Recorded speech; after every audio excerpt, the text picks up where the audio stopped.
Learning about peer pressure helps us understand who is making us better and who is holding us back. But this isn't actually as black and white as people think it is. First is understanding the direction of the pressure. This can be up, down, or nothing. But the direction of the push, it does not mean that the person is good or bad. It just means that their behaviors are. This quote from Carlos Slim that like always sticks with me is like, a lot of people try to make the world a better place for their children, when what they should really be doing is making better children for the world. And with peer pressure, it's only good or bad relatively to how it affects you. The same action can be both encouraging and discouraging to different people. So here you want to gather up all the pressures that are beneficial for you. Go to my wife and I'm like, was I an asshole? You were an asshole.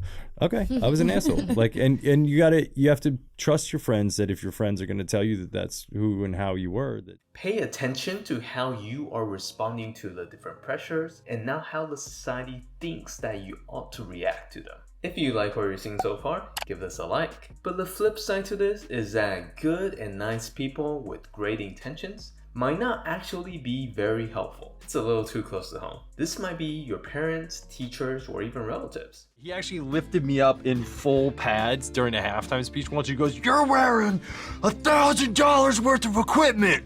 Use it!" And like tossed me back down. Because good intentions plus bad tactics equals bad results. Not everyone that wants to be helpful is actually helpful. However, this does not mean block out people with great intentions. This just means that manage those negative pressures that are coming from them. You swooped in like a surgeon. You said, "David, come right over here now."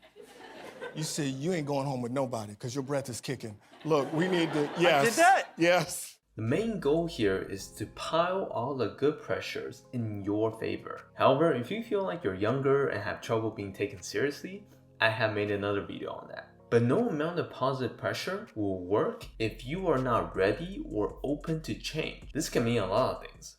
About 3 years ago, my dad was like, "I'm proud of you. You made the right decision. Thanks for standing up to me." And fear of rejection, fear of vulnerability, just not the right timing. If your natural response to anything that's new is just no, then no amount of pressure can change you for good. Mila's grandparents basically only speak Russian. Got it. So I took like 6 months of Russian to understand what they were saying, because Russian's a very aggressive language. I used to be that guy that orders the same thing every single time. A lot of people want change, but the uncertainties stop them. But if you really want to bring out your real self, you have to know this. This is the self-awareness to understand how you can be pushed. Different people need different types of motivations to perform at their highest ability. And some people don't ever have anyone give them a kick in the ass. Do you do better when someone's beside you or having very clear instructions? Once you know this, you can ask other people to give you that positive pressure or reproduce it yourself. they already have like reached dominance in their craft, but they keep doing it. And so then my question is like, why? And what's motivating you? What's motivating me? The bottom line is, without pressure, it's pretty difficult to improve. So what we want to do is move pressure, not eliminate it. Let me know what you think in the comments. There's so much pressure everywhere. If you enjoyed this, you might like some of my other videos and they will pop up on the screen.